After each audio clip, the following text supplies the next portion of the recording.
motel clerk disappears, leaving behind a trail of blood. Investigators have their suspect, but without a victim, what can they charge him with?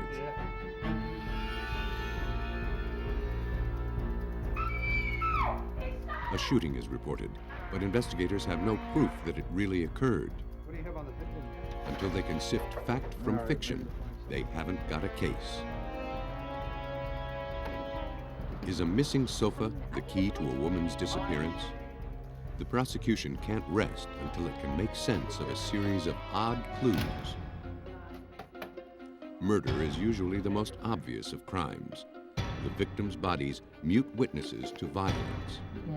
But their silent testimony may go unheard when they disappear without a trace.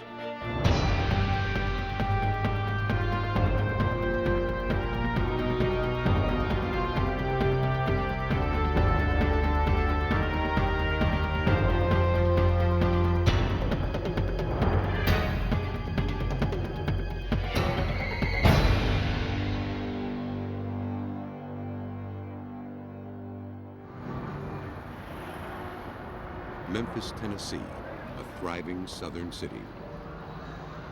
Home of Beale Street, the Blues, and Elvis Presley. But in 1997, it played host to a deadly mystery. In the early morning hours of February 8th, a man arrived at a Memphis motel.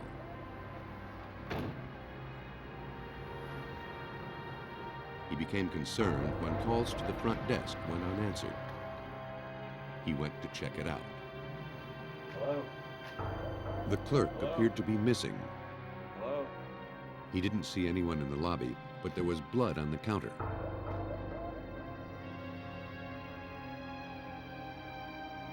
The office security door was open, and he noticed more blood on the frame.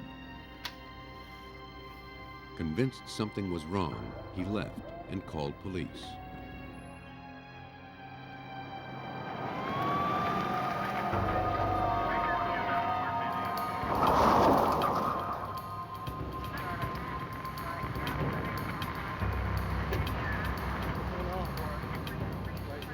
When Memphis police arrived, they discovered blood outside the motel entrance. Smearing indicated something had been dragged across the pavement.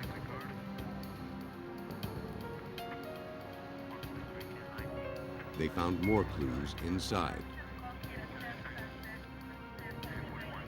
While the office showed no sign of forced entry, the cash register was open and empty. Where's the register out? But a purse lying undisturbed nearby caught their attention. They didn't believe a woman would willingly leave it behind. The wallet inside still contained money, as well as a checkbook, credit cards, and driver's license in the name of Ricky Ellsworth. Alerted by police, the motel manager arrived and confirmed that Ricky Ellsworth was the clerk on duty. She said Ricky lived nearby with her husband, Don, and 2 children. A trusted, reliable employee, she wasn't the sort to just leave in the middle of her shift. Circumstances of the crime suggested more than robbery. Police suspected the clerk had been abducted. As police processed the scene, other significant details began to emerge. The office security door was equipped with a keypad, but it was open and showed no sign of tampering. Either someone had known the code or the clerk had unlocked the door. To investigators, that suggested Ricky Ellsworth might have known her abductor. So fingerprints, those are going to be fingerprints. Just go check back. Although police had begun to suspect foul play, nothing prepared them for what they found in an adjacent bathroom. There were signs of a desperate struggle and much more blood. The running sink contained a small flashlight, and the toilet seat had been ripped from its hinges. Wet, blood-tinged sheets indicated someone had tried to clean the room. Not only had Ricky Ellsworth disappeared, but it now seemed she'd been seriously injured. Captain R.G. Moore, who led the crime scene unit, feared the worst. When we don't have a body and we don't know exactly what happened, we'd handle it just like it's going to be a homicide case. We process the scene, we collect our blood sample, we collect all the evidence we can find from the scene, and just keep it until we see what we got. Investigators hoped the evidence would lead them to Ricky. A squad car brought the victim's husband, Don Ellsworth, to the motel.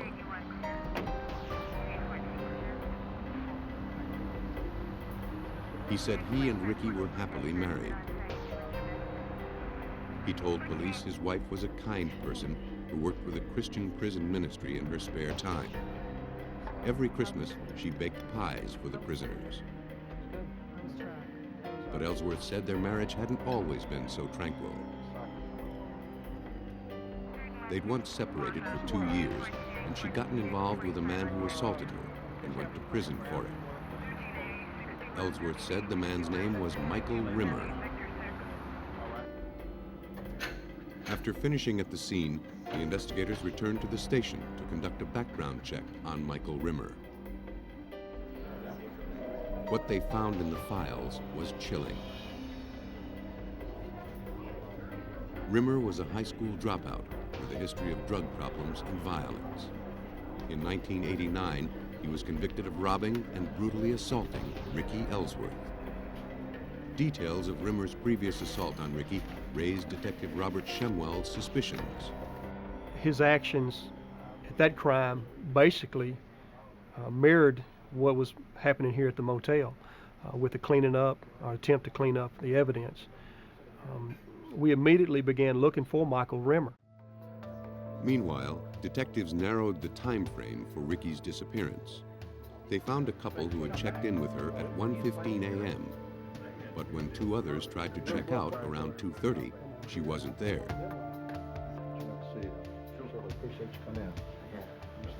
Detectives located a witness who said he pulled into the motel at approximately 2:15, hoping to rent a room.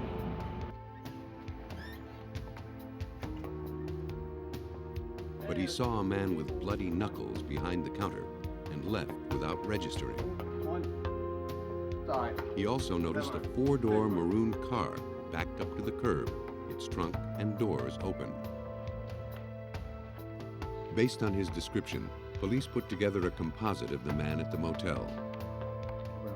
Using an identikit, a collection of facial parts and features that can be assembled as needed, the suspect's face came together. It resembled Michael Rimmer. Detectives then asked the witness to look through an album of more than 50 mugshots, including Rimmer's.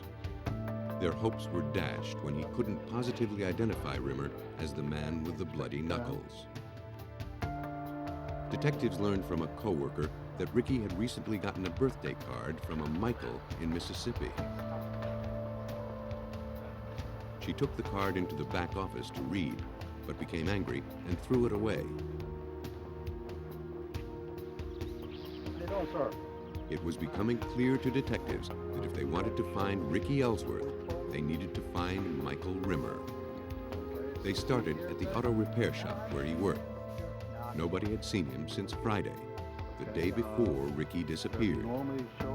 He'd left his tools and paycheck behind. One more critical fact emerged. When we got to talking to the employees there, this same maroon 4-door vehicle was described as being Michael Rimmer's car. So then we decided we need to track down and find out where Michael Rimmer got this 4-door maroon vehicle. It wasn't registered to Rimmer. If it wasn't his, detectives wondered where he'd gotten it. His co-workers sent detectives to another friend of Rimmer's who told them that his own maroon 4-door car had been stolen a month earlier, shortly after he'd last seen Rimmer. After 4 days, Ricky Ellsworth was still missing, and so was Michael Rimmer. Hoping for a clue to his whereabouts, police questioned his brother. Richard Rimmer said he'd last seen Michael on the morning of February 9th, just hours after Ricky Ellsworth disappeared.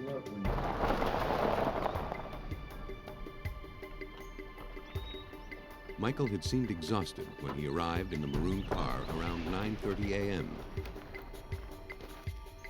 He asked Richard if he knew how to remove a blood stain from the back seat.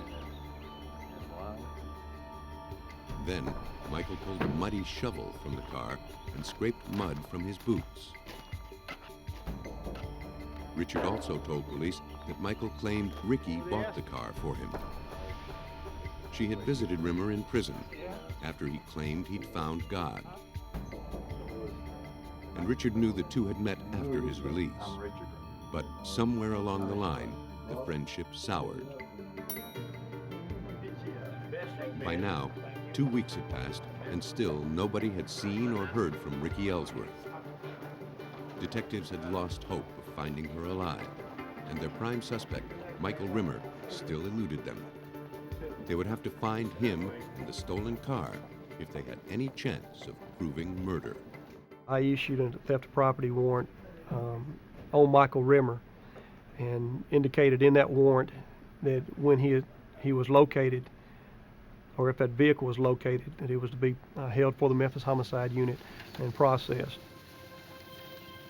Detectives got a promising lead from one of Rimmer's former cellmates. He said Rimmer spoke of killing Ricky and burying her in Mississippi after he got out of prison. Rimmer's former girlfriend told detectives of a wooded area called Plantation Point near Arca-Butler Lake in Mississippi. It was 45 minutes from Memphis. She said Rimmer liked to go there. Detectives headed to Plantation Point. They combed the area on foot, but didn't find anything. Then they called in Blackwater divers from the Shelby County Search and Rescue Unit. Specially trained to operate by touch in dark, murky black water, the divers searched the lake. They didn't find anything either. Detectives were thoroughly frustrated. They chased down every witness and lead, but were no closer to solving the case or finding Ricky Ellsworth or Michael Rimmer. Now they'd run out of options. In Memphis, nearly a month had passed with no progress in the potential homicide case. In early March, detectives got a phone call from Johnson County, Indiana. A sheriff's deputy there had stopped a maroon car for speeding. When he ran a check on the license plate, he discovered the car was stolen and there was a warrant for the driver. Michael Rimmer, sought for crimes including robbery and possible murder, had been arrested during a routine traffic stop. Detectives flew to Indiana, prepared to finally question Rimmer and examine the car for evidence. After obtaining a warrant, forensic investigators with the Johnson County Crime Unit searched the car. They hoped for solid evidence, but never expected to find what they did.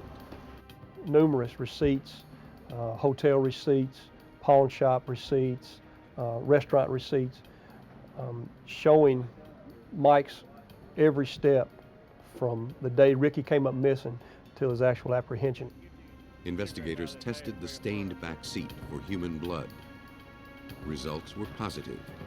It was their first physical evidence to suggest a connection between Rimmer and the crime. Memphis detectives questioned Michael Rimmer over the next 2 days. He denied stealing the car or having anything to do with Ricky's disappearance. So far, all their evidence was circumstantial. Without Ricky's body, there was only one way to link Rimmer to her murder. The blood from the rear of the vehicle Michael Rimmer was occupying and the blood from the scene matched. We had a problem though. We had to determine or show somehow that that blood was Ricky Ellsworth's blood. They had one chance, a reverse paternity DNA test which uses the combined DNA traits passed on from parents to determine the DNA characteristics of their children. Forensic scientists compared blood from Ricky's mother to samples from the crime scene and the maroon car. They matched. The test established a 16 million to 1 probability that blood from the car and motel came from an offspring of Ricky's mother. It was the final link police needed to prove murder. Michael Rimmer's guilt was written in blood. Based on evidence, police believe they know what happened on February 8th. Michael Rimmer drove to the motel sometime around 1:30 a.m., knowing Ricky Ellsworth would be alone.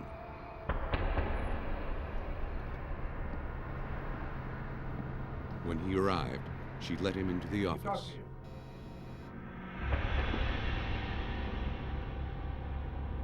There, Rimmer exploded into violence, attacking her, then wrapping her body in sheets.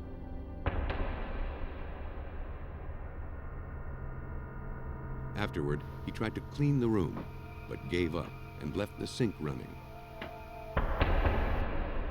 Dragging Ricky to his car, Rimmer made his escape. Although her body was never found, police believe Ricky Ellsworth is buried somewhere near Arca Butler Lake. Michael Rimmer was convicted of first-degree murder and sentenced to death. While no body was ever found in the Rimmer case, police used blood evidence to prove murder.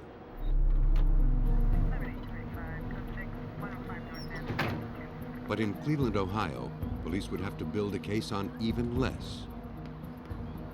On Saturday, December 15, 1984, Cleveland police were called to the home of Ernestine Campbell.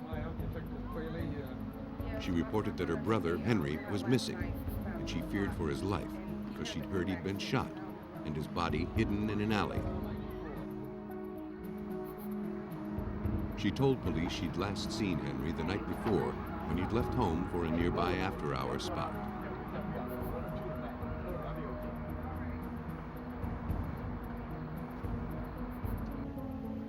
Officers searched the alley, but didn't find a body. In fact, they didn't find any signs of foul play. They drove through the neighborhood, but didn't see anything unusual. There was no sign of Henry Campbell, and nothing to indicate a violent crime had occurred.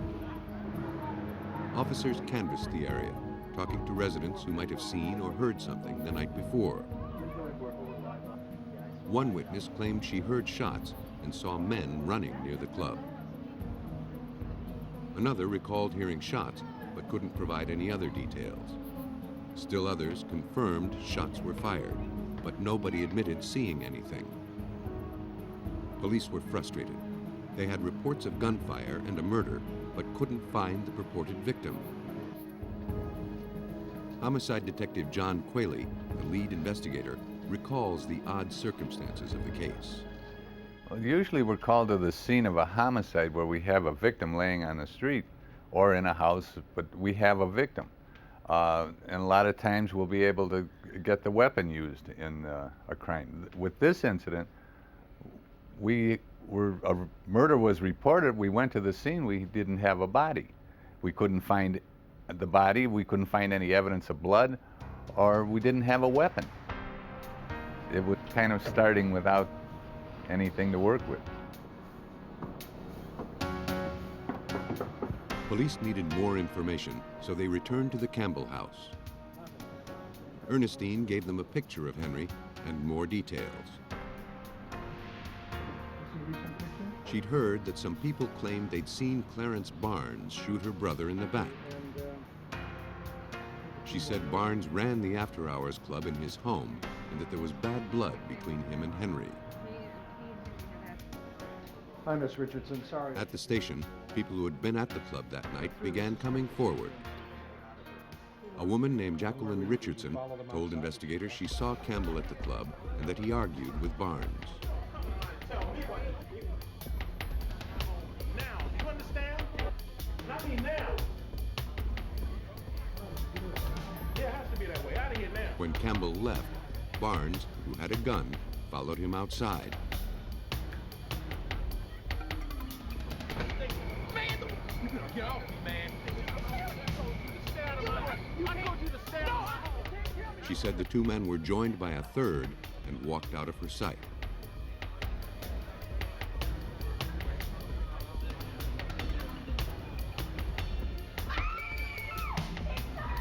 Shortly after that, a woman ran into the club screaming that there'd been a shooting and Henry Campbell was injured. Richardson went outside, where a passerby told her some men were chasing and shooting at another. She said she didn't see anything and returned to the club. Barnes was already there, asking everyone to leave. As the search continued for evidence of murder, Victor Santiago told police what he knew. He was the third man Jacqueline Richardson had described, and his account took up where hers left off. You don't care. You don't care. I don't care who your boys are. He said he'd seen the two men arguing outside the club and heard Barnes order Campbell to leave. According to Santiago, Campbell caught up with him a few moments later. As they walked down the street, he heard a shot and Campbell fell forward. Santiago said he took cover, then watched Barnes fire 3 more shots at the prostrate Campbell. Police now had 2 eyewitness accounts, but still no evidence of a homicide. Henry Campbell had disappeared, and detectives had 2 eyewitness accounts of murder, but no body and no evidence. Several residents claimed Clarence Barnes bragged that he'd burned Campbell's body and that nobody would ever find him. Investigators brought Barnes to the station for questioning. Let's take the chair on your left. He admitted having words with Campbell and asking him to leave, but said he didn't know what happened after that. He denied having anything to do with Campbell's disappearance. When police asked Barnes what he did for a living, he told them he worked at the Animal Resource Center at a local university. That immediately rang a bell in Qualey's mind, and he called Barnes's supervisor. We asked him if he had an incinerator in the school. And he said, oh, yes. And we asked him how big it was. He said it was big enough to incinerate a steer. We told him then that we were investigating a homicide and that possibly there may be human remains in the incinerator, and asked him if he would seal the room. He did. The next morning, detectives and a team of forensic investigators went to the Animal Resource Center, believing they might find the remains of Henry Campbell. While the facility director arranged access to the incinerator, the security chief showed them surveillance video from the night Campbell disappeared. It showed Barnes arriving around 3:30 a.m. He backed into the receiving area, which was approximately 15 feet from the incinerator entrance. Police could see him carrying something toward the incinerator room, but couldn't identify what it was. The picture then jumped away and came back, and the next picture was the incinerator door open and Clarence pushing a cart in there. You could not see what was on the cart, but we knew he was in the incinerator room at that hour. When investigators saw the incinerator, they knew they were in for a long, complicated task. Dr. Elizabeth Balraj, coroner of Cuyahoga County, recalls the challenge. There were 100 gallons of cremated ashes containing the remains from various animals, and we had to sift through those and find a very small amount of human bones. If human bones were to be found at all. The team began the painstaking process of sifting through the incinerator contents. Using a fine mesh screen, they collected fragments of bone and other unburned debris. Though most of the fragments were tiny and charred, some appeared to be human, including a vertebra, mandible, and part of a pelvis. They also found a piece of melted lead. Its size and mass were consistent with a .38 caliber bullet. It was the first solid evidence of murder. Although investigators believed they'd found Henry Campbell, their case would go up in smoke if they couldn't prove it. They turned to Dr. C. Owen Lovejoy, a biological anthropologist at Kent State University and an expert at identifying altered or damaged remains. He applied his skills to making a positive identification from the incomplete and severely damaged bone fragments. Lovejoy concurred with Dr. Balraj that approximately 160 of the recovered bones were human. The next step was determining whether they came from one person and whether that person was Henry Campbell. The process would be complicated by their condition. Here, the pieces of the puzzle, all of the edges had been frayed, as you will, by the cremation process. And so none of the pieces fit together, and we had to look at them in an isolated state. After a thorough inventory of the fragments, Lovejoy determined that portions of an entire skeleton were present. No bones were duplicated. That told Lovejoy the remains came from a single individual. But was it Henry Campbell? Next, he would try to establish specifics about the individual. Investigators had recovered part of the pelvis, which is diagnostic for both sex and age. Lovejoy concluded the remains belonged to a male, approximately Henry Campbell's age. While detectives were closer to proving they'd found Campbell, they needed positive identification. But Lovejoy couldn't give them that, not without more to go on. Whenever we have a candidate individual that we believe the skeletal remains might match, what we do is we try to get a premortem X-ray. Investigators delivered existing X-rays of Henry Campbell to Dr. Lovejoy. Could they help him prove murder? As Cleveland detectives sought to identify the bones found in the incinerator, Dr. Owen Lovejoy compared post-mortem X-rays and bone fragments with Campbell's radiographs. He focused on the skull, hand, and mandible.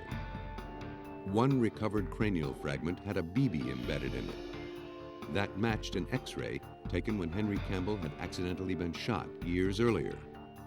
Lovejoy also identified shared characteristics between Campbell's other X-rays and corresponding bone fragments. But he found the most compelling correlations in the lower mandible, or jawbone. And the outline of that jaw, the details of the bone structure, and the details of the root areas where the teeth had been prior to death, all were configured in such a way that they indicated that this was a positive identification. Since the jaw figured so prominently in that identification, Dr. Elizabeth Robinson, the team's forensic odontologist, reviewed Lovejoy's conclusions. In her opinion, two significant findings bolstered his analysis. The end of the jawbone was flat, a unique defect present in Henry Campbell's jaw. A second anomaly, an area of intense calcification, clinched the identification. And it was in exactly the same area that it was on the postmortem as on the antemortem. It was also only 5 millimeters in size. In other words, it's exact same size, same area, and on both X-rays. With the positive identification, investigators had literally pulled proof of a homicide from the ashes. On December 21st, less than 1 week after Henry Campbell was reported missing, Barnes was officially charged with murder.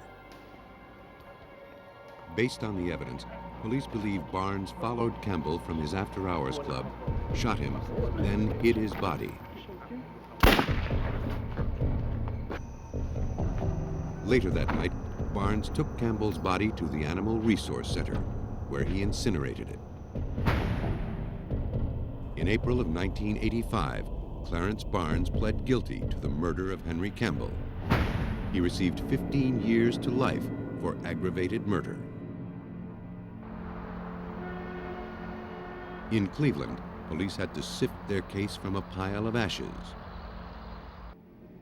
In Maryland, investigators followed a winding trail of clues to capture a killer. Rockville, Maryland, August 10, 1988. 17-year-old Kai Lau returned early from a California vacation at the behest of a family friend to check on his mother, Lisa Tu. He hadn't heard from her in nearly a month, and others told him they hadn't heard from her either. That wasn't like his mother. When he and his mother's friend found no sign of Lisa in the house, they contacted police.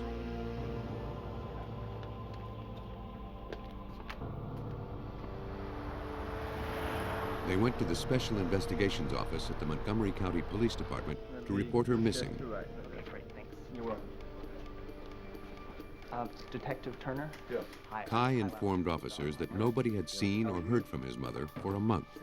Yeah, the reason I called is... He said that his stepfather, Gregory too, might know more, but he was overseas on business and Kai didn't know how to reach him. Before Gregory left, he told friends that Lisa had flown to San Francisco to visit a friend in the hospital. For him to not talk to me for so long and all of us... Kai said it was unusual for his mother to go away without telling anyone except Gregory. Police promised to investigate. Anything look suspicious up there? Yes. They began by contacting the airlines. Records confirmed that a one-way ticket had been purchased for LL2 on July 13th. The destination was San Francisco via a connecting flight in Los Angeles. The ticket to Los Angeles had been used, but not the one for San Francisco.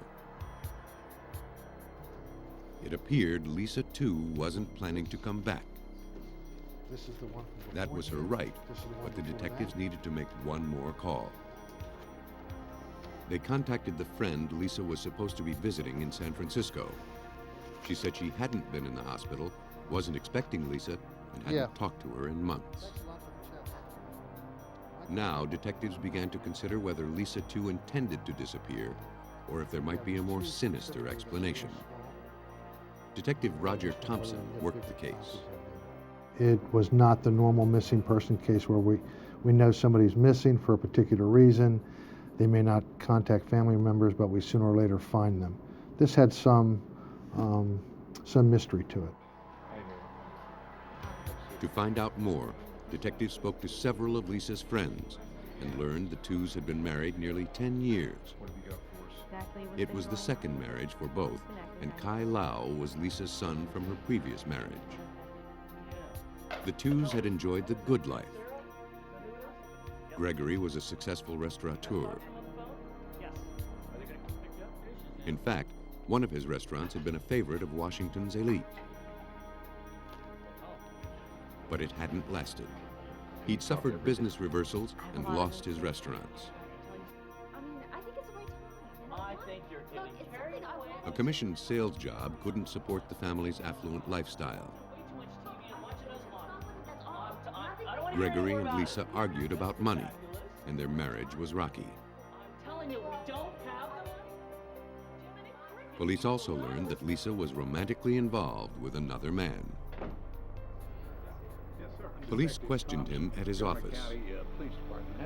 He said he spoke to Lisa the afternoon of July 14th, the last day anyone saw or heard from her. He denied knowing anything about a trip to San Francisco and expressed concern over Lisa's sudden disappearance. He indicated Lisa's husband was suspicious about their relationship. When he passed a polygraph test, investigators believed he was telling the truth. Detectives checked out the family's finances and saw indications of serious problems. Gregory was $30,000 in debt. Detective Mike Turner realized too was under a lot of pressure. Gregory was known to like to gamble, and we determined that he, through interviews with friends, had accrued some debt in gambling that he had not been able to pay. And this was another problem that arose with his relationship with Lisa. Detectives also learned Lisa too's bank and charge accounts had been inactive since early July. That didn't make sense if she was alive.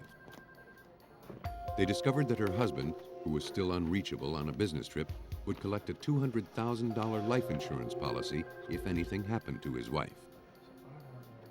Detectives began to suspect that the couple's financial woes might spell more than a simple missing persons case. As the investigation continued, Lisa's son was doing a little detective work of his own. Kai Lau found his mother's address book in her bedroom. That was odd because she seldom went anywhere without it. He also noticed that furniture in the house was missing or rearranged. he called Detective Turner. Hi, Detective Turner. Kai returned to the police station and met with investigators. Look, I've also got this withdrawal. He had found that $44,000 had been withdrawn from a bank account Lisa kept for his education. Yeah, almost enough for a college tuition. And that wasn't all. Like I said, the money. Kai told police his stepfather's gun was missing and a sleep sofa had disappeared. He said his mother often slept on it when she and Gregory weren't getting along. Kai also informed detectives that his stepfather, Gregory, was due back from his business trip that evening. By now, investigators had a lot of questions for Gregory, too. They met him at the airport and brought him to the police station. Have a seat right here. He was concerned about his wife and was eager to help police. He told them he bought Lisa a plane ticket to San Francisco so she could visit a friend in the hospital. He said he drove her to Dulles International Airport the next day and watched her board the plane. You wouldn't lie to us, would you, Mr. Two? Absolutely not. He claimed she called from Los Angeles and said she was awaiting the flight to San Francisco. He hadn't heard from her since. When they told him Lisa's friend wasn't sick and wasn't expecting her, he seemed surprised. That's what Lisa told me. Well, Then he offered another explanation. He claimed his wife was unhappy with her appearance and wanted plastic surgery. He said they'd argued about it in the past. He surmised that might have been the real reason for the trip. Lisa probably made up the story of a sick friend, realizing he wouldn't buy the ticket if he'd known the truth. When detectives inquired about the missing sofa, Two said it was infested with mice and he had it hauled away. He also said he threw the gun away after a well-publicized local incident where a homeowner shot some trespassers. He explained away the $30,000 debt as business and travel expenses. Two begged off further questions, saying he was tired from his long trip. Detectives agreed to continue the interview another day if Two would take a polygraph test. He agreed and promised to return the following Monday. Sure, you're pretty good. Okay. Thank you very much. Gregory, too, didn't keep his appointment. He skipped town. To detectives, that seemed the act of a guilty man. We then felt that the suspicions that the family had, that we had put together since the initiation of the investigation, now had come to fruition, and we were looking probably at a homicide. Their suspicions about Gregory, too, grew even more when Kai brought them an Air Express letter from California. In it, Gregory claimed he was in Los Angeles looking for Lisa. If he didn't find her there, he planned to continue his search in San Francisco. Investigators considered the letter a self-serving excuse from a guilty man. But believing and proving are two different things. Without Lisa's body, there was no evidence she was dead. They began looking for proof in Gregory's story. Investigators followed up on Kai's tip about his missing college money and enlisted the help of the state's attorney's office. John McCarthy, deputy state attorney in Montgomery County, found Lisa had controlled it. Gregory, too, cleaned out that account. We got bank photographs from the bank, and clear as day, you could see Gregory, too, stealing the $44,000 from that fund. And within a period of 10 days after he stole it, he had run through that money. It was gone. Detective Turner re-examined the airline ticket to San Francisco. They learned it was possible for someone to check in, have the ticket marked, but not board the plane. He suspected Gregory, too, had done that, and that Lisa never boarded the plane. They contacted passengers who'd been on the flight. Then, Attorney McCarthy got a real break. A woman called to say she'd been on the plane with her husband and small child. While airborne, the couple took several photographs. She says, well, I've got some pictures of the seat that Lisa 2 was supposed to be in on that plane from Washington to San Francisco, and she's not in those pictures. And she forwarded me those pictures, and one of the ways we were able to prove conclusively that Lisa was not on that plane that Gregory said she was on was with those pictures. Detectives wanted to know more about the missing sofa sleeper. They wondered if Lisa's body was inside it when it was hauled away. They tracked down the men who picked it up. They remembered the couch because Gregory tipped them for carrying it out to the truck. They didn't notice anything unusual about it. Investigators traced it to the landfill, but that was a dead end. The sofa had already been ground up and buried. Detectives reasoned that Gregory might have gotten rid of the sofa because it contained proof of Lisa's death. If that were true, there could be other evidence at the residence. They obtained a search warrant to find out. An examination of Gregory's car uncovered incriminating evidence. Clumps of mud, weeds, and twigs were stuck in the undercarriage, indicating the car had been driven off-road. In the trunk, they found a plastic tarp, a carving knife, and a machete. Mike, come on over here. Look. All of the items were clean, but they could have been used to dispose of a body.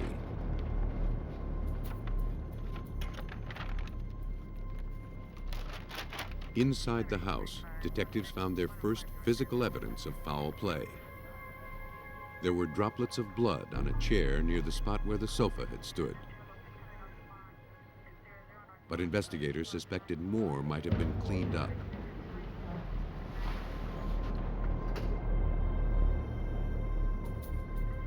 To find out, they processed the area with a Luma light, which makes blood that cannot be seen with the naked eye glow. They discovered blood spatters where the sofa had been, and it displayed a significant pattern. We know that the couch was open at the time when this all occurred because there was no blood, swiping, or markings underneath the couch. It was a fold-away, opened-up couch, and when they put out the processing, you could basically see the outline of the couch opened up as a bed. Investigators also found signs of smearing, evidence someone had tried to clean up the blood. While they were processing the scene, the phone rang. A car rental agency in Las Vegas was calling for Gregory 2. Yes. The car he rented several days before was overdue. It was the brake police were looking for. Now they finally knew where 2 was, but they needed some help in capturing him. What I would like you to do is, if he calls in about the car in the next few days, or brings the car in, try to stall him, or if he calls in, tell him that you would like to replace the car with another car because this one needs reservice or whatever reason you can think of, or it's going to be resold, but somehow get him to come to the rental office to get another car. Hello, my name's Greg. The plan worked. Yes, mister, we have an upgrade for you. Just a minute, please. Okay.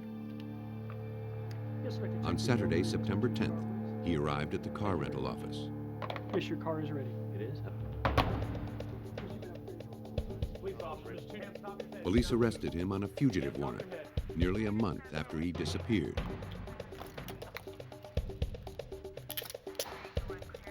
Detectives Turner and Thompson flew to Las Vegas, where they began retracing 2's activities since he fled Maryland.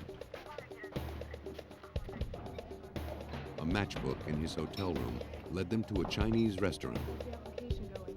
The manager recognized 2 from a photograph. She told investigators he had applied for a job, saying his wife was dead and he wanted to start a new life. On the job application, he gave his name as Greg Sen. When the detectives returned home with 2, they called in a document examiner at the Maryland State Police Crime Lab. They knew Gregory had used aliases.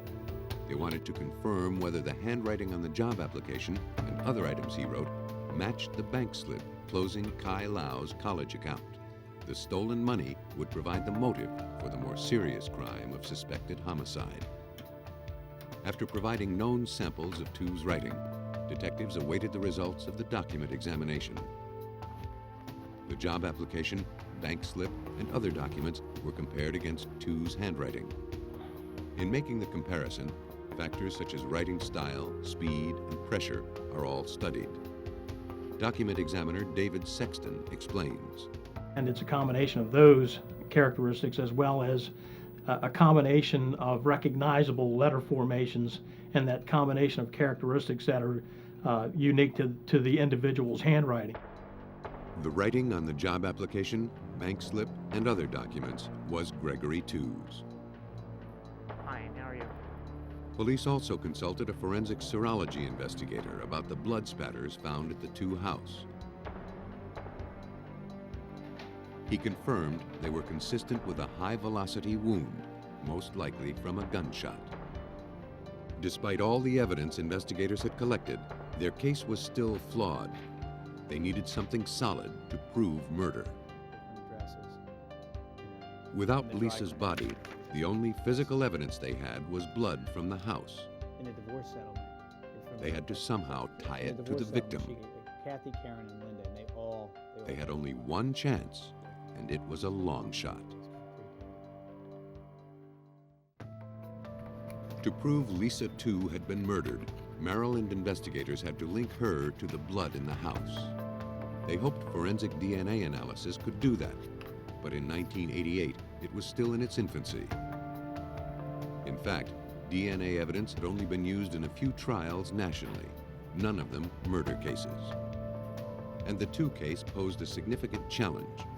There were no known samples of Lisa Tu's DNA that could be used for comparison. Without them, it would be difficult to connect Lisa with the blood spatter. The DNA lab needed to perform a reverse paternity test, but this time they would have to work backward. They would determine Lisa's DNA from the blood of her son.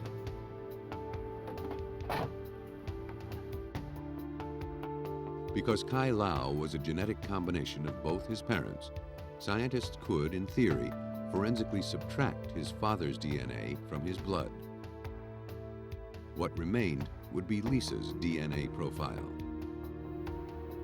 Blood was drawn from Kai Lau and from his father in Hong Kong for comparison. By process of elimination, the lab confirmed with 98 to 99% accuracy that blood found at the Tu house was Lisa's. With forensic DNA testing, detectives were able to prove homicide. Investigators believe Gregory Tu was moved to murder by jealousy over his wife's affair and the prospect of solving his financial problems with her life insurance. They pieced together a likely scenario for the night of July 14th. There were indications that the couple had argued, perhaps over the affair, perhaps about money. Desperate and enraged, Gregory Tu pulled his gun from the cabinet and shot Lisa. He then disposed of her body. Despite his protestations of innocence, Gregory Tu was convicted of first-degree murder on November 21st, 1989. He is currently serving a life sentence. Lisa Tu's body has never been found. Once, police had no chance of proving murder without a body. But today, they can make a case on forensic science, even when the victim has disappeared without a trace. A typewritten note lies next to a dead man. A document examiner must read between the lines to lead authorities to the killer. A murderer writes, then destroys the story of his crime. Investigators will do everything to assure the tale ends with a conviction. And a to-do list scrawled on an ordinary piece of cardboard includes an extraordinary task. Detectives look to handwriting to prove a murder was premeditated. Among today's new detectives are the forensic document examiners. Under their keen eye, a scrap of paper or a typewriter ribbon can be as incriminating as a confession signed in blood.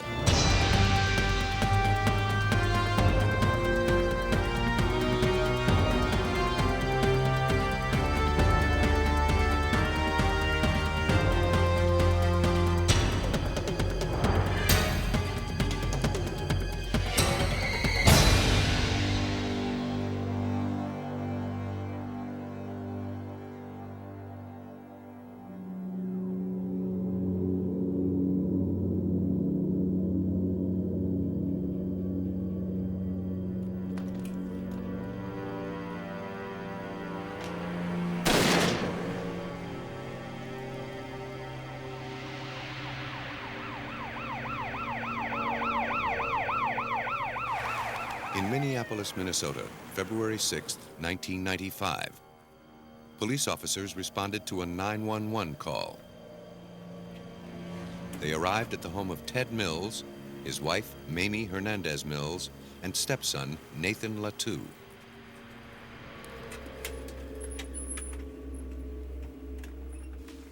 Mamie and Nathan had come home from a dental appointment to find Ted Mills dead and the house ransacked.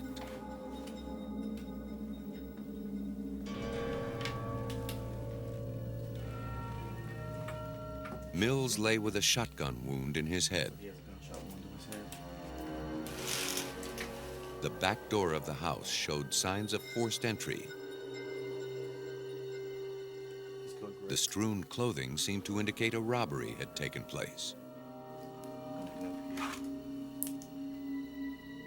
328T dispatcher. Supervisor respond. Then, police found a note. Like somebody's been through this dresser. Typed on a torn sheet of lined yellow notepaper, it read, "This is for our bud that you sent to jail. Rest in peace." It was one clue that would speak volumes, not just in the words on the page, but in its paper and ink. Sergeant David Palmer of the Minneapolis Homicide Unit relied on the expertise of forensic document examiner Karen Runyon to help him read between the lines. Document examiners match writers with their penmanship, typists with their typewriters, counterfeiters with their forgeries. Using computers, microscopes, and digital enhancement, these new detectives delve into the minuscule world of paper fibers and carbon particles to solve crimes. As the document examiner in this case, it was up to Runyon to learn all she could from the slip of paper.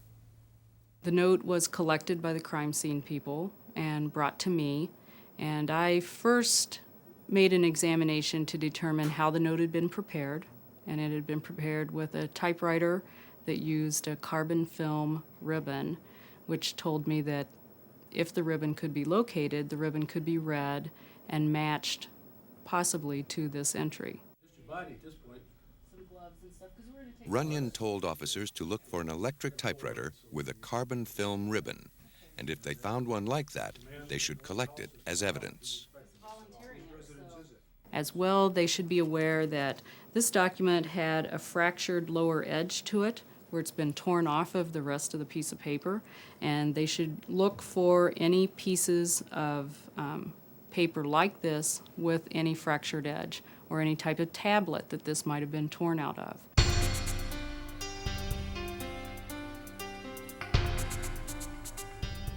While Runyon focused on the note, the police questioned the victim's wife and stepson.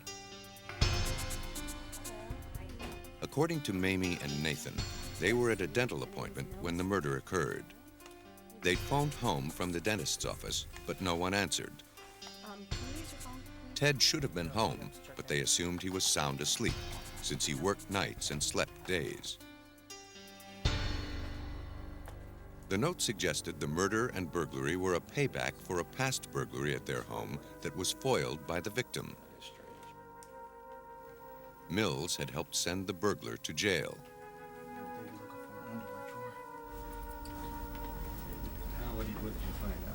Sergeant Palmer initially believed the story, but the seeds of doubt were already sprouting. Well, there was some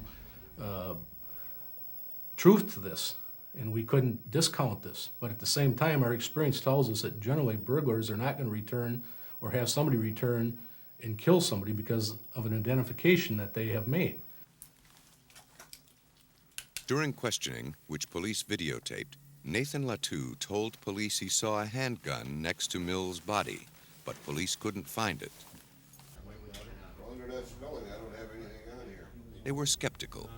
Certain details didn't match Latu's story. They have 2 dogs in the house that bark whenever strangers come, and yet Ted Mills is sleeping upstairs and never woke up. To Palmer, that suggested the culprit wasn't a stranger. But Mamie and Nathan's alibis had support. A caller ID unit at the house registered their call from the dentist's office around the time of the murder. Another detail nagged at Palmer. The place seemed ransacked in too orderly a manner, not the way a burglar would generally tear up a room. We were suspicious about this because our experience as investigators, most burglars are not this neat, as we found contents pulled out so they could be put readily and easily back into the drawers that they were dumped. And Latu's 911 call to police raised further suspicion. Yes, my father's been shot. What happened? I just got home. I was at the VA hospital with my mom. They broke in the back door, trashed upstairs, they shot him. He just had too much knowledge that he was able to tell us immediately. Most people, when you talk to them and they're in a hysterical state like this, they can't hardly tell you what time of the day it is. All they're doing is screaming and crying and get somebody out there, help us. But this was a different thing. We had an uneasy feeling about this. Something about the case didn't ring true. The pieces just didn't fit. The strongest indication that all was not as it seemed was a fingerprint on a broken window at the point of entry. It belonged to Nathan Latu.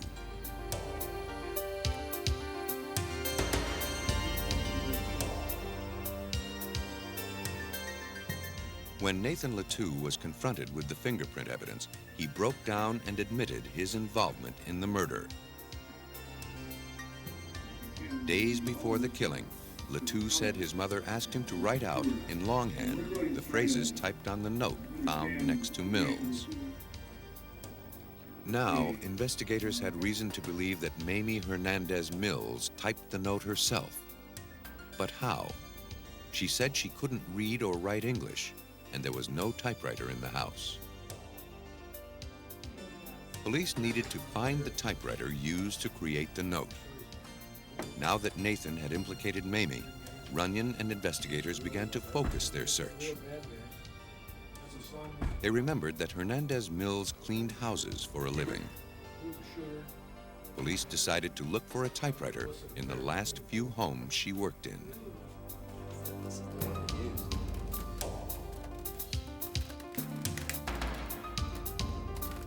In one of them, police found an electric typewriter with a carbon film ribbon.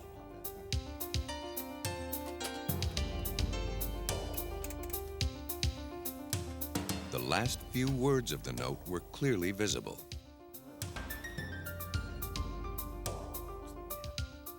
They also found several yellow notepads with paper similar to the note. The ribbon was brought to Karen Runyon's lab for analysis. She was relieved to find the film cartridge had been left in the typewriter. If the ribbon had been used up and discarded, the case would have become even more complicated. To confirm the ribbon contained the full text of the note, she carefully pried open the cartridge. I took the ribbon cartridge apart, and then I transcribed the ribbon itself, working from the final entry, which we could see on the ribbon as we took it out of the typewriter. I worked backwards from there, transcribing everything that was typed on that ribbon. Runyon discovered the note had been typed 3 times. It proved that whoever typed it knew little about how to use the typewriter. The first 2 times it was typed, there were spelling errors, and the typist must not have realized that there was a correcting device on the machine. And so they must have started over. Runyon compared fibers that had been transferred from the paper onto the ribbon. When the carbon is knocked off the ribbon onto the document, paper fibers adhere to that mylar strip that the carbon is on in the ribbon cartridge, and the paper fibers stay on the ribbon itself. By matching the fibers adhering to the ribbon with the fibers on the note, Runyon concluded that the note was indeed typed using this ribbon. You match the fibers almost like a fingerprint. The fibers are in a random pattern, and they've adhered to this ribbon in that same random pattern that they were on the paper itself. With Karen Runyon's help, the sordid story inside the plastic casing began to unravel. Within the typewriter ribbon cassette lay the true story of what happened to Ted Mills. The clues were microscopic, but their significance was great. In this case, I was able to match all the fibers in each of the letters on this note. Karen Runyon had linked the note to the typewriter, and police linked the typewriter to Mamie Hernandez Mills. But the full story still needed to be told. Sergeant Palmer had to determine Mamie's role in the crime and a motive for committing it. He continued to coax more details from Nathan Latou. He said that his mother had got the shotgun that belonged to her husband up from the closet upstairs and had gone over and had shot her husband while he was laying in the bed, sleeping. He, in fact, said that he went and got the shotgun that was used in the murder, took it down and concealed it in a room downstairs in the basement that was next to where he slept. Nathan eventually tells myself and my partner, Sergeant Krebs, what we wanted to know, that he and his mother were responsible for the death of Ted Mills. Nathan Latou swore, however, that he didn't pull the trigger. By the same token, as he implicated his mother, he was also gravely concerned about her fate. He's very worried about what's going to happen to his mother. More so than himself, he's very worried and very protective of his mother throughout this whole thing. He keeps admonishing us not to hurt his mother, not to do anything to his mother. Mamie Hernandez Mills maintained her cool and her innocence. When she's talking to us, she's very cooperative with us. I mean, she gives you the appearance to ask me anything, I'll tell you anything. But obviously, except for that one thing, she will never, even in this interview, admit that she had anything to do with the death of Ted Mills. As the pressure of the interrogation began to build, Mamie turned against her son, just as Nathan had turned against her. She told police Nathan had raped her at gunpoint. Hearing this lie, Nathan Latou broke down again. He had been withholding his greatest secret of all. He and his mother had been having an incestuous relationship. 41-year-old Mamie Hernandez Mills had only recently reunited with 22-year-old Nathan Latou, whom she gave up for adoption years earlier. Now, Mamie was exerting a profound influence on her son. The police used that influence as leverage to obtain a confession from Latou. We're saying, Mamie, your mother kind of pushed you to doing this, because she's the very strong, controlling person in this relationship that they have. Mother is controlling son. Finally, Latou agreed to testify against his mother in return for a reduced charge of second-degree murder. At about the same time, investigators discovered that Mills had a life insurance policy through work, and that Mamie had called to claim it shortly after his death. With this motive now exposed, the shuffled events of that bloody February day fell into place. Mamie Hernandez Mills had typed the note on her employer's typewriter, using Nathan's handwritten note as her guide. Each time she made a mistake, she started over, leaving behind a telltale story inside the typewriter cartridge. Each keystroke pulled fibers from the paper, transferring them to the mylar strip on the ribbon. Nathan Latou faked a break-in at their home. He made it look just as a burglar had months before, but he left behind an incriminating fingerprint.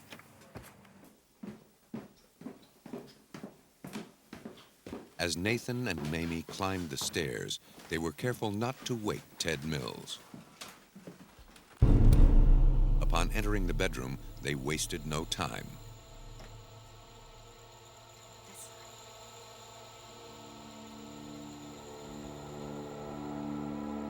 Do it.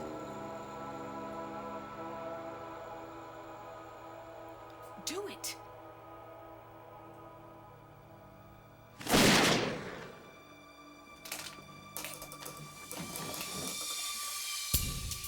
After killing Mills, the two faked the burglary. Mamie left a note meant to steer investigators toward an avenging intruder who never existed. Then, mother and son went to the hospital to keep a dental appointment. Can we use your phone, please? While there, they used a phone to check in at home, knowing their call would be registered by the caller ID unit. This call was the basis for their alibi. When they arrived back home, Nathan placed the 911 call to police.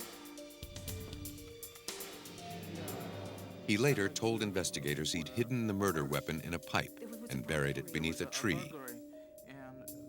In court, he testified against his mother in exchange for a reduced sentence.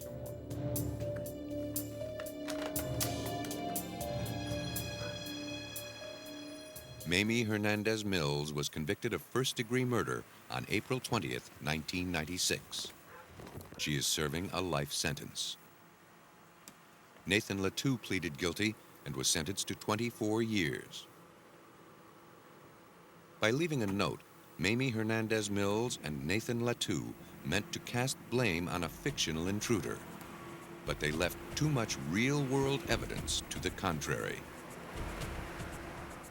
The note was left next to the body, and that the note was part of a scheme to make this look like another type of crime than what it really was. And in that perspective, this was an interesting case, and the fact that we did find the machine with the ribbon. For investigators Palmer and Runyon, a note meant to throw authorities off track led them right to the killer. In Virginia, a murder case was even more ironic. In a scrawled note to himself, a man made his deadly intentions terribly clear. The shooting death of an elderly woman in February 1995 brought police to a home in eastern Virginia.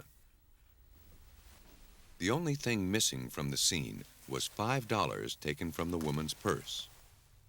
Police knew the crime was committed by 18-year-old Richard Webb, live-in grandson of the victim. According to police, Richard planned to kill his grandparents, steal their money, and take their van. The grandfather escaped when the gun malfunctioned. Unable to find keys to the van, Richard Webb fled on foot and was apprehended a short time later. Webb was guilty, but his guilt was a matter of degree.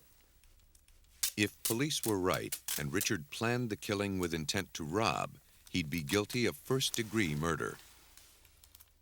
But if he killed on a sudden, violent impulse, he'd probably receive a lesser charge. It was up to the police to determine the killer's intentions. While searching Richard's bedroom, police found an important clue in a torn piece of cardboard. On it was written a to-do list. Among such mundane items as play pool and watch movie was item number 8. It stated simply, kill. After that was get money and leave. The list seemed strong evidence that Webb had planned his crimes. It was turned over to Michael Moore, document examiner at Virginia's Division of Forensic Science in Richmond. In order to prove that Webb wrote the note, he'd need to look for similarities between the handwriting on the note and samples known to have been written by Webb. Handwriting identification is based on the premise that handwriting embodies certain qualities and features which are sufficiently personal to serve as the basis for an identification of the writer. Webb's murderous list, now classified as evidence, was securely sealed and delivered to Michael Moore. Our handwriting is as personal as our fingerprints. As youngsters, most of us were taught to write by imitating a standard system, often referred to as a copybook system. In spite of this standardized technique, we begin to develop our own personal handwriting that stays with us for life. These deviations provide the basis for analysis.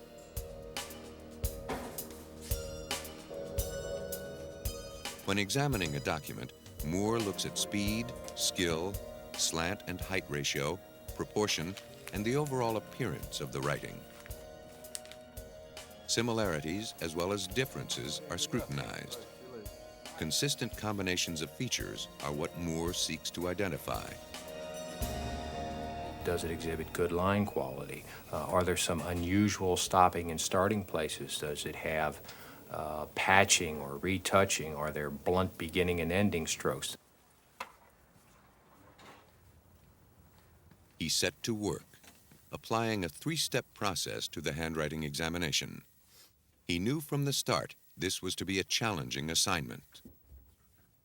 In the first phase, he was concerned strictly with the writing surface. Moore noted that something had been torn from the face of the smooth cardboard, exposing rough inner layers. Any handwriting on these layers might be distorted by the rough surface. Portions of this particular piece of cardboard being so rough were difficult to write on, and there was some overwriting. Meaning that the person that did the writing had to actually write over several times in order to get a visible image. Glue adhering to the cardboard interfered with the movement of the pen. Moore had to factor that into his analysis. Some of the unusual or blunt, awkward movements, for example, where the ink or the pen came into contact with the foreign matter, with the adhesive.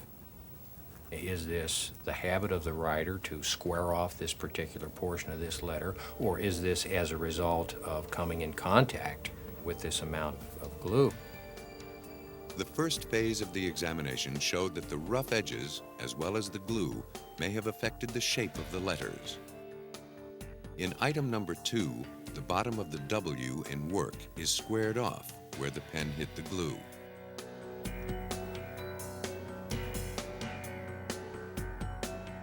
If the writing sample contains letters with closed loops, the document examiner must determine whether they are the habit of the person who wrote the sample, or if they were created by the water-based ink bleeding and closing the loop.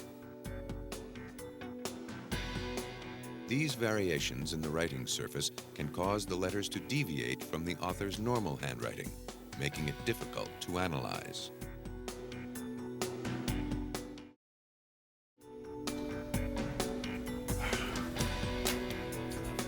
Richard, how you doing? In the second phase of examination, Moore studied the known material or handwriting known to have come from the suspect. You would please? Again, he faced a challenge. In custody, Webb was asked to fill out forms, take dictation on a piece of cardboard, and produce other writing to compare with the original list. Watch movie. Go to town. Moore made the comparison, but he found the samples inadequate. Webb penned the dictated writings in a very formal, controlled environment. Kill. The original list was undoubtedly written under very different conditions. The two sets of writing only vaguely resembled each other. Moore was able to say he had some reason to believe that Webb had written the list, but he couldn't be absolutely certain. To make a more conclusive judgment, he needed to see more of Webb's writings. No two writings from any one person, even if they were done by the same person, will ever be exactly alike, meaning that they'll superimpose. It can't happen. People are not machines. He asked the detective for additional writings from Webb. Because factors such as body position and writing surfaces affect handwriting, he requested the samples come from a variety of circumstances. I wanted to talk to you. The type of medium that was written on, one would expect that it was probably not done at a table or at a desk. It could have been standing up, unsupported, and it could have been holding a piece of cardboard in his hand. Just no way to know. The sheriff's deputies gathered an assortment of Webb's writing, including personal letters, cards, and some of his poetry. Webb had written these samples over a period of time, so they showed a wider range of his handwriting styles. Now came Moore's biggest challenge, the final phase of the handwriting examination, where he'd make the critical side-by-side comparison of the list and Webb's previously written material.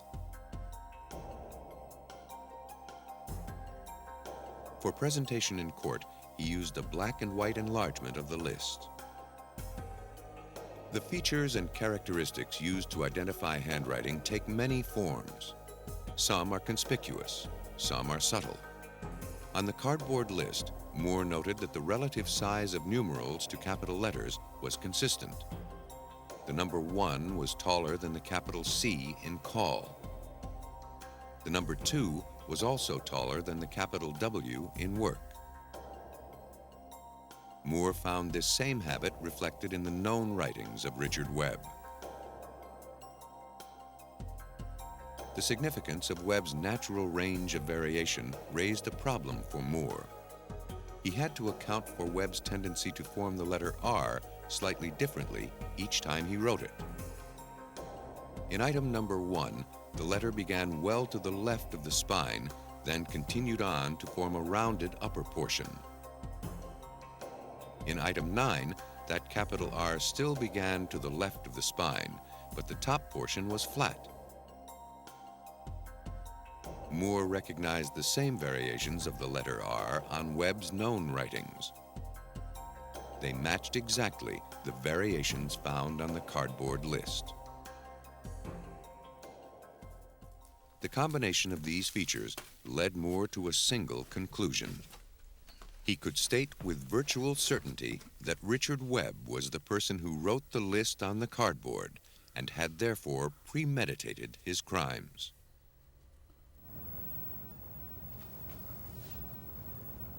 Ultimately, it takes a human mind to recognize a human hand. While computers are helping to solve more crimes every day, Michael Moore feels his job is secure. While computers are useful in some areas of forensic document examination, they really just are not applicable to comparative handwriting by the mere fact that they have no way of first of all, gauging the relative individuality of the question signature.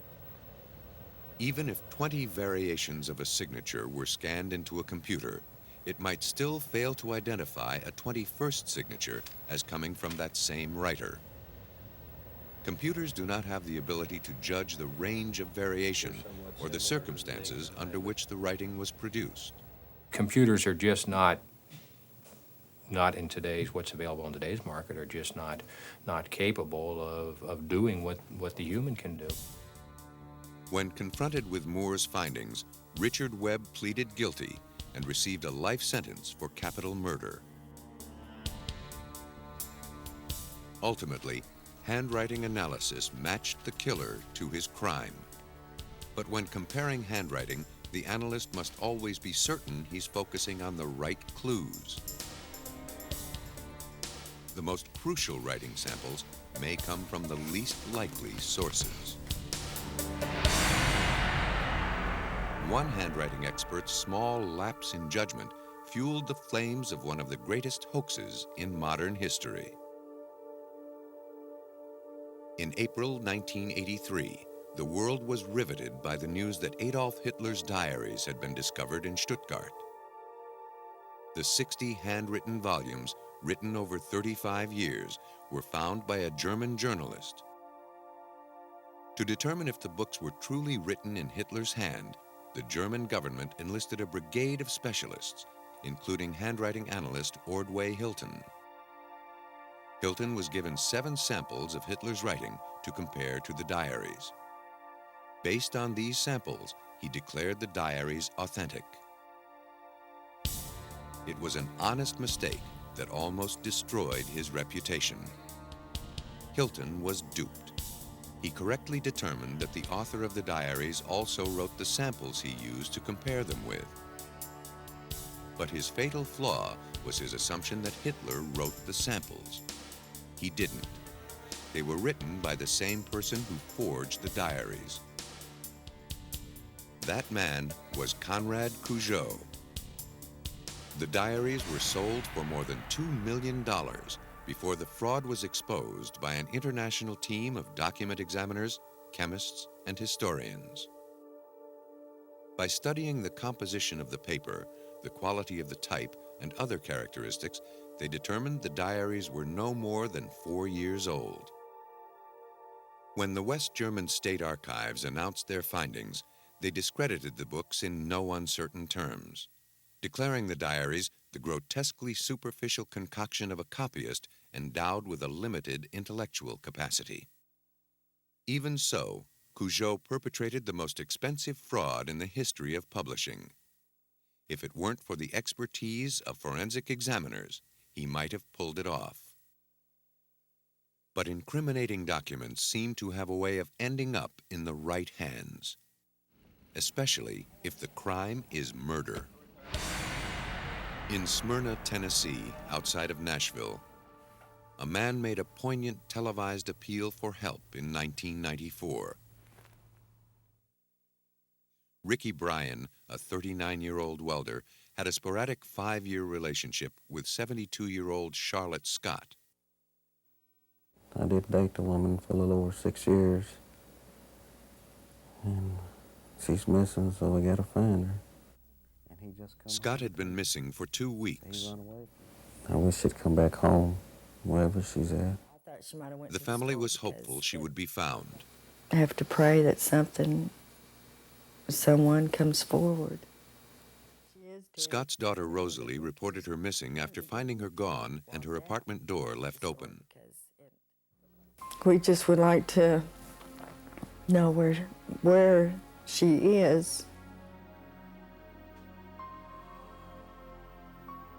Police department, anybody home? Police searched Scott's home on October 19th. She was last seen filling a prescription and going to a money machine. Her car was parked outside her apartment. Back door's still open. You want to check upstairs? There were no indications of forced entry. All the signs of a daily routine were still intact, as if she would be returning shortly. With no clues to be found in the house, police turned to Ricky Bryan. They hoped he could provide some information. Nobody is home. At first, it didn't seem Bryan could help them. He said he was out of town when Scott disappeared and claimed they hadn't spoken in 3 months. But Bryan helped police more than he imagined. Detectives E.J. Bernard of the Metro Nashville Police and Clayton Thomas of the Smyrna Police found a hole in Bryan's story, a hole they hoped to climb through to get to the truth. They discovered Bryan had used Scott's ATM card the day she was reported missing. Detective Bernard. He told us he wasn't in Nashville, but we had proof of this through the camera, statements from his relatives, as well as the transactions from the bank, which was very close to her residence. With that proof, Brian's alibi crumbled. But just because he took Scott's money didn't mean he was involved in her disappearance. Even so, the lie made him the only suspect in this crime of few clues.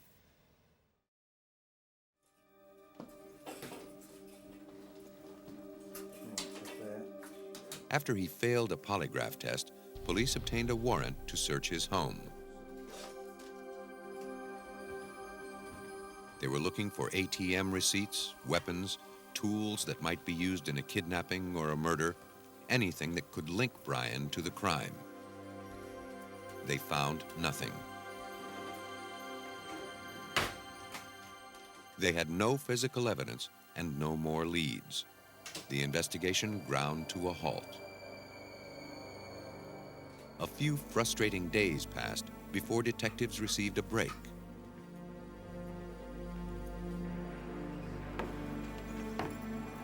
Some of Brian's family members stepped forward. They told police he had divulged an outrageous story. According to Ricky Bryan, Charlotte Scott was murdered by a gang of drunken men at a rock quarry where the couple frequently met. Ricky had left for a few minutes, and when he returned, Charlotte had been killed. He knew the story sounded absurd, and he had no witnesses to prove he wasn't involved. So he decided to bury the body and deny he knew what happened to her. In one respect, police agreed with him. The story was absurd. But why would he concoct such a tale unless he really did bury Charlotte Scott? If the strange tale was his way of deflecting guilt from himself, it had the opposite effect. Police now had reason to suspect Charlotte Scott was murdered and that Ricky Bryan killed her. But they still had not a shred of evidence. When police confronted him about the story, he denied he ever told it. Even so, the story was the only lead they had. They began searching for the buried body. Despite their long hours and the use of cadaver dogs, they turned up nothing. Then, Michael Thompson, Ricky Bryan's nephew, approached Detective Thomas and offered his help. The 19-year-old would soon lead investigators to a spot in the woods and Ricky Bryan to a point of no return.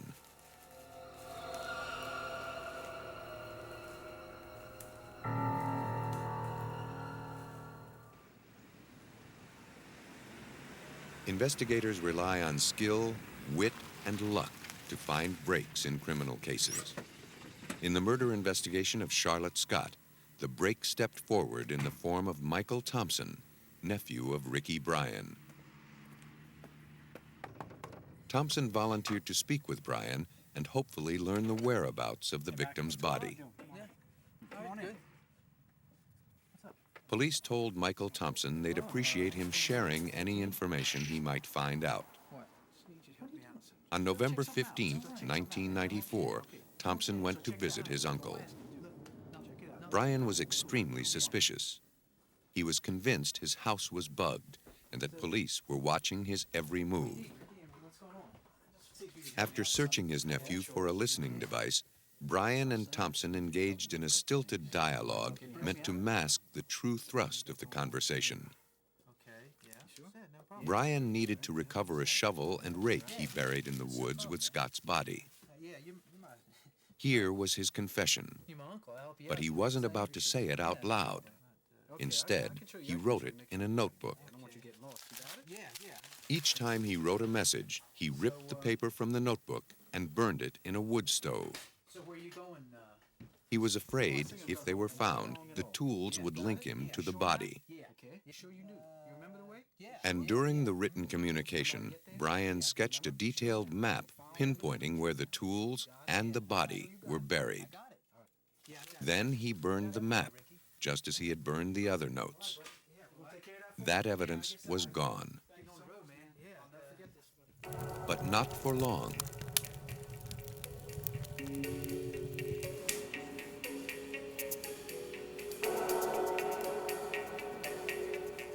After leaving Brian's home, Michael Thompson immediately called police. Following the directions he'd memorized from the map drawn by his uncle, he led them to a pit in the woods. There, they found a body.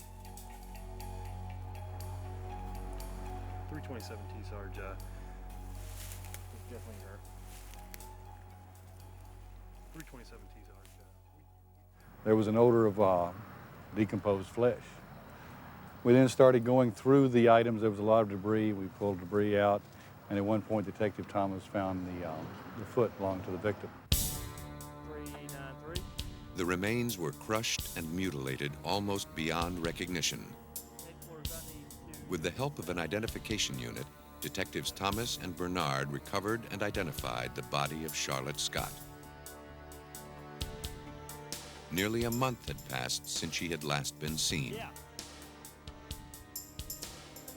The case had stalled for several weeks as investigators tried in vain to trip up Ricky Bryan. But now they could go forward. Charlotte Scott had been found. And Ricky Bryan's weird story about burying her body had led to her discovery.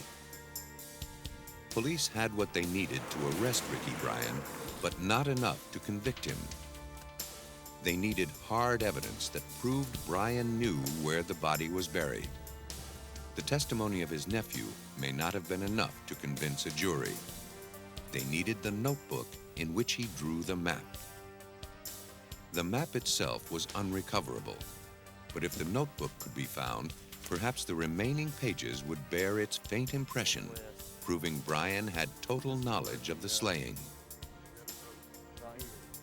Once again, Bryan's family helped police by bringing Detective Thomas the clue he sought. In December, the brother of Ricky Bryan was cleaning up the house that Ricky Bryan resided in and came across a notebook. The notebook was then immediately brought to me. Upon looking at the notebook, I could see impressions of where something had been written on. The vague impressions defied all efforts to read them. But Thomas was convinced they could be turned into hard evidence if only they could be made legible. For that, he depended on the forensic laboratory of the U.S. Postal Service in Memphis, Tennessee. Examining more than 17,000 documents each year, it's one of the busiest document evaluation centers in the United States. The lab is equipped to analyze anything having to do with ink and paper. They can regain writing that's been erased and even illuminate signatures that have been scribbled out.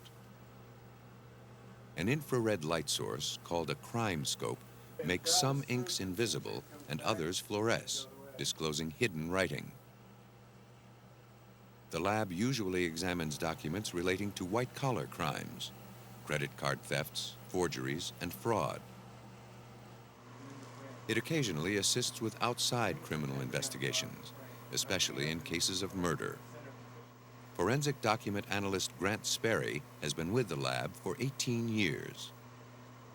Postal Service normally does not get involved in local police cases. Our primary responsibility is to assist or support postal inspectors in the investigation of their offenses by providing them with forensic expertise in the area of fingerprints or document examination. However, in certain cases, such as this one where a heinous crime has been committed, we will offer our assistance. Grant, what I have here is a notebook. In November of 1994, Detective Thomas brought forensic document analyst Grant Sperry the notebook from Ricky Bryan's house. The original map was... If these seemingly blank pages could be coaxed into revealing their secrets, Thomas would have the evidence he needed to convict a killer. We can conduct. He would depend on Sperry and the postal laboratory to decipher the faint impressions of writing left on the page. These telltale furrows are called indented writing. They're embossed on a blank page when the page above is written on. Would the ghostly impressions in the notebook tell the story of Charlotte Scott's murder? Would they be enough to convict Ricky Bryan?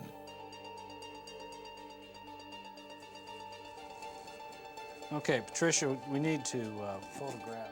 Using a fiber optic light source to illuminate the surface of the paper, Sperry determined that Bryan's notebook did indeed contain faint impressions of the map and other indented writings. After photographing it, he utilized the electrostatic detection apparatus, or ESDA. The ESDA would make the ghost-like indentations visible. The beauty of the ESDA is that it's non-destructive for the most part. In other words, your document is protected by the film, the imaging film. You can retain a permanent record of any of your indentations that are developed. Sperry placed the page from the notebook on a brass plate and pulled plastic film over it. Then a vacuum drew the film into the paper fibers and into the impressions. The film was then electrically charged while toner cascaded over it. The toner was attracted by the charge and filled the indentations in the film. Once the toner settled into place, Sperry secured it with a sheet of adhesive-backed plastic. Next step is to take the clear plastic adhesive, which now has an image on it developed with our ESDA, and cut this image down to size, removing the excess plastic. Before lifting the plastic film, Sperry smoothed it to remove air bubbles. It's not uncommon. A single document might go through the ESDA process 5 to 10 times to bring out every nuance. See here we have entries that appear to be school inside of a... If necessary, the lift can be scanned into a computer to enhance and separate the image. In this case, the lift of the map was so bold that Sperry could read the indented writings with a magnifying glass. Thomas and Sperry were pleased with the quality of the lift and with the number of writing samples that emerged. ESDA disclosed every detail of the carefully drawn map, leaving no doubt as to where it led. An arrow drawn to this little circled area. Does that mean anything? Yes. This is going to be Industrial Boulevard. The roadway will be the pit. The pit? That the body was located in. It was, okay. Additionally, you have the words shovel and rake alongside that. On his map, Bryan used specific detail to describe where he buried his victim. This was the evidence detectives were looking for. Once he had a clear image of the map, Sperry compared the writing to known samples of Ricky Bryan's writing. Well, in this particular case, not only was it important to have the details of the map, as they ultimately were revealed through this examination, but because we had writing available to examine, obviously since the details of this map are precisely and pinpoint precisely where the body was located, the author of the map, one would think, would have absolute knowledge of where that body was. So it became important to determine exactly who did, in fact, write it. The writing samples on the map matched known samples of Ricky Bryan's handwriting. Sperry had proved that Ricky Bryan was the author of the map. Once all the evidence was revealed, Detective Bernard pieced together a likely scenario of Bryan's crime. He went to her house late one night, took her from the house, brought her to this isolated area here, killed her, mutilated her, and then buried her in a grave. What led Ricky Bryan to brutally murder the woman he claimed to love? Some said it was for her money. Clayton Thomas feels differently. I think he was really in love with her. I feel that that during this time she was breaking off the relationship, and I felt that if he couldn't have her, no one else could have her as well. Ricky Bryan never admitted killing Charlotte Scott. To the end, he clung to his story about the mysterious gang of men. He was charged with first-degree murder and sentenced to 25 years before he'd be eligible for parole. When a killer leaves behind a paper trail, little does he know that he may have already signed his confession. Every document tells two stories. One is intended by the writer, and anyone can read it. But the other is a secret tale that sometimes hides a terrible truth. Document examiners are the tellers of these tales, who seek the indelible truth behind the paper and ink.